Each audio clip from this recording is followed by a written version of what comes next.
Good day, ladies and gentlemen, and welcome to Forge Mill.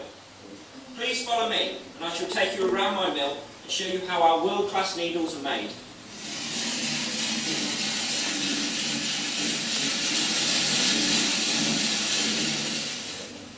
Needle making starts with the finest grade Sheffield steel, which is brought by boat down the canals to the Tarley. This is then transported to our mill. It starts off its life looking something like this. As you can see, far too thick to be made into needles. So the first process it goes through is called drawing out. To do this, the end of the wire is sharpened and it is put through a warble plate which has tapered holes. The sharpened end is then attached to a barrel with a handle and the wire is drawn around the barrel. It ends up looking something like this, much better to be made into needles. The wire is then measured with a gauge to the length of 2 needles. Now this is very important, that is the length of 2 needles. It is then cut with the cod head shears and then passed over to our wire straightener. To begin with, the wire is tied back between these 2 rings here. And then take the duck feet and make sure they're all perfectly aligned, ready to go into the oven. Once they're in the oven, I can tell when they're ready after they turn to a dull red colour. Now I've got work working this as well.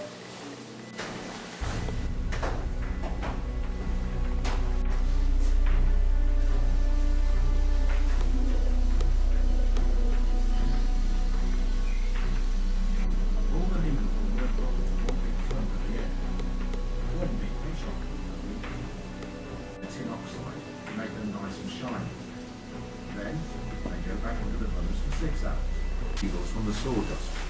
We use what is called a fanning out tray.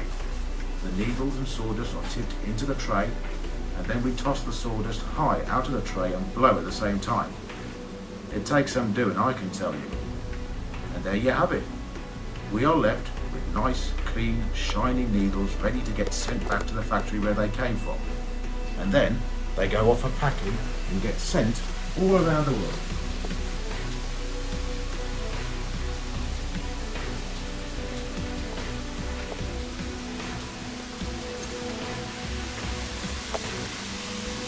Reg finds me just watch over 30 years of age. See? Dead years. Yes. Stop me from marking the shiny needles because I don't want any grease or finger marks on them. I can usually pick up between 6 and 25 needles at a time. And then they get pasted into the packets. Simple, really.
Les worked at the mill when he was a young man, and he has agreed to take us through a typical day.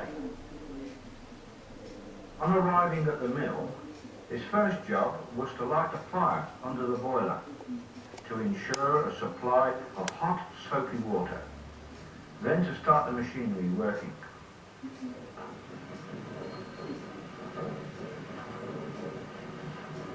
Next, he would start to prepare Hessian cloth for the making of a needle set.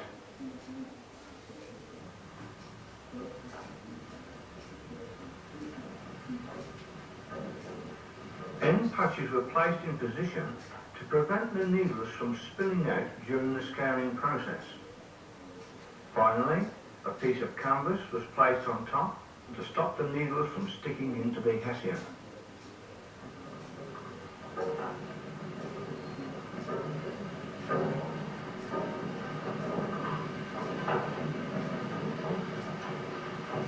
The square of cloth cut to size was placed into a special wooden trough.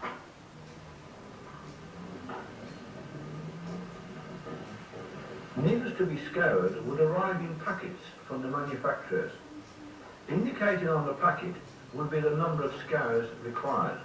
The inner packets were called hand-ins. The number of hand-ins depended on the size of the needles.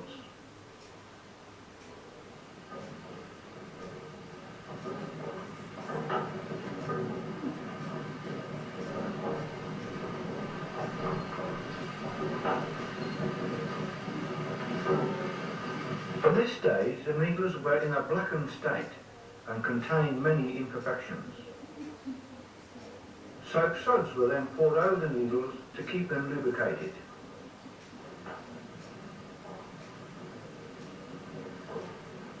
Emery was sprinkled onto the canvas to act as an abrasive.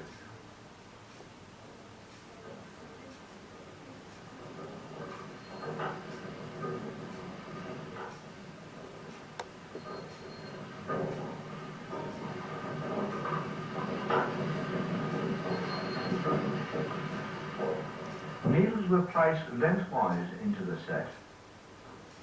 Depending on the size of the needle, it was possible to accommodate up to 65,000. Not only were domestic needles scoured in this manner, but a whole range of industrial and gramophone needles had to undergo this procedure.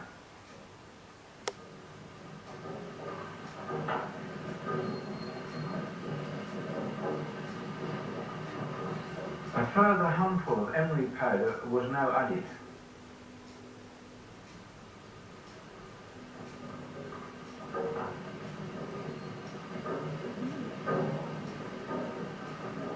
Followed by a coating of soft soap along the edge of the canvas.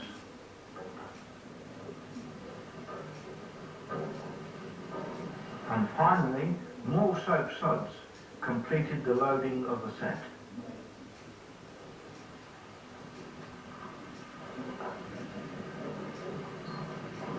The set was now made secure in preparation for the tying up operation.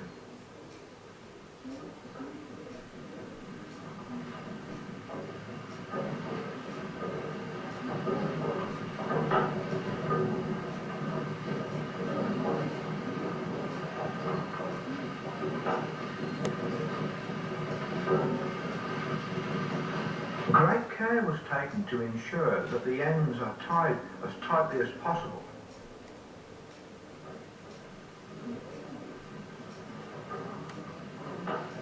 Before being put under the runners, a top cloth was added.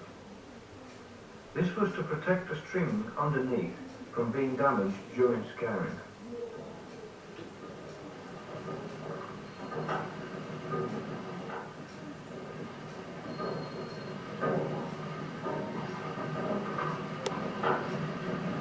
In order to exert the maximum pressure during tying up, an upright post secured to the bench, known as a tie horse, was used.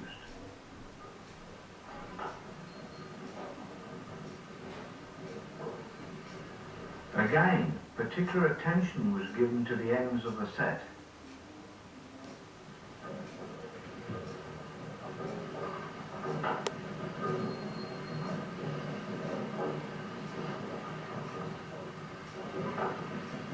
Several holes are made in the set and soap suds poured in.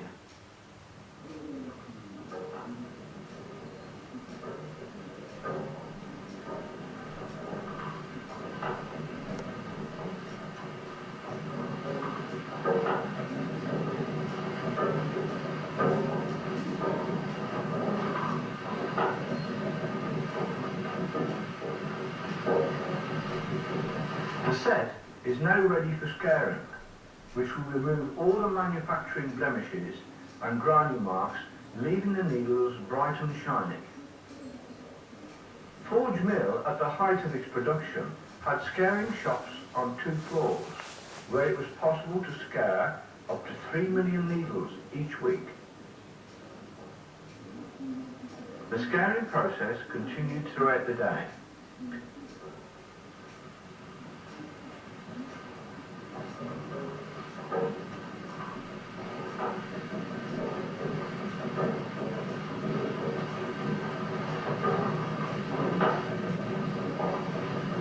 Periodically, the set was removed and further soap suds was applied, using a can with a long spout known as a sud spot.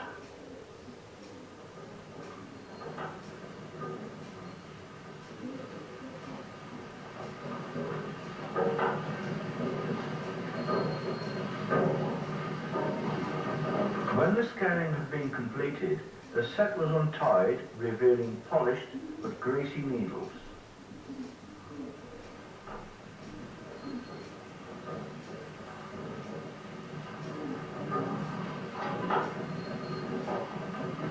They were then tipped into a washing tray.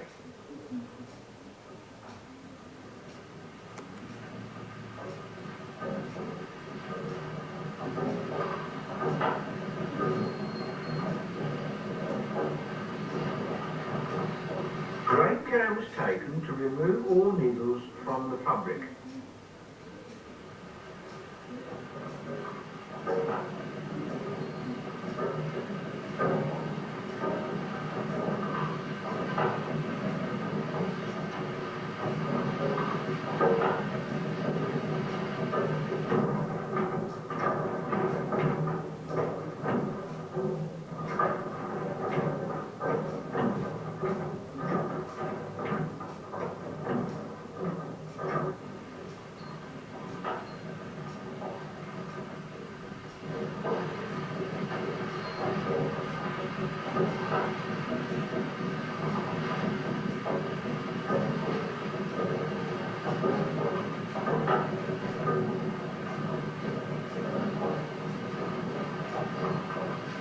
The water was drained away, revealing a sparkling, polished product.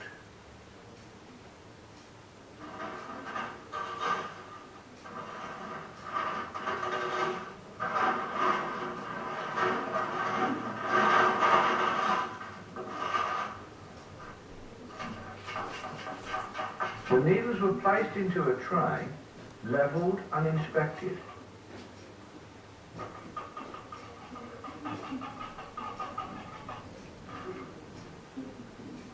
Some, such as Best Brights, required several polishes to bring them to the necessary standard.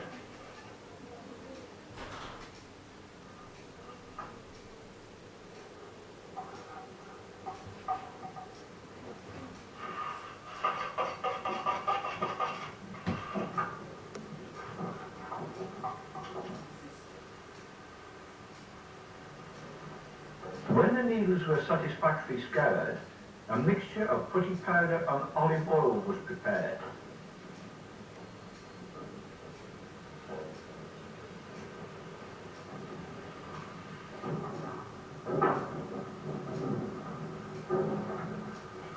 The loading process was repeated using the new set.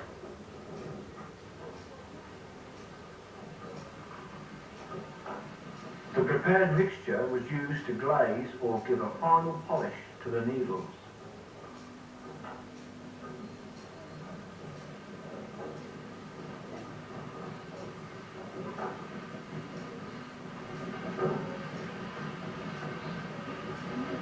After approximately 2 hours on the runners, the set was taken to the barrelling shop, where the needles were washed again. A barrel was prepared containing hot bran or sawdust taken from the oven.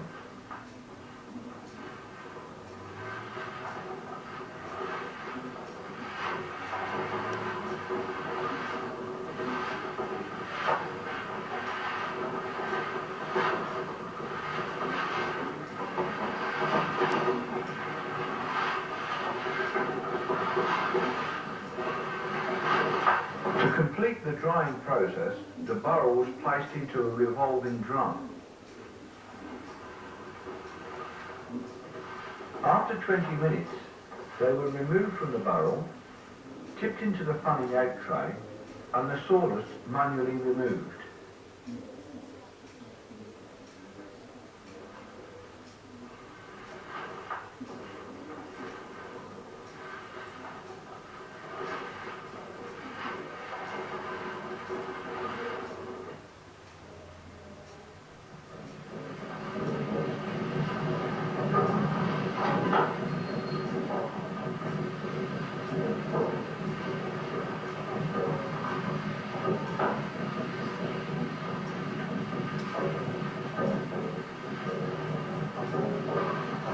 The needles were then packaged and dispatched back to the manufacturers. And so, a vast output of Redditch needles for a wide variety of uses.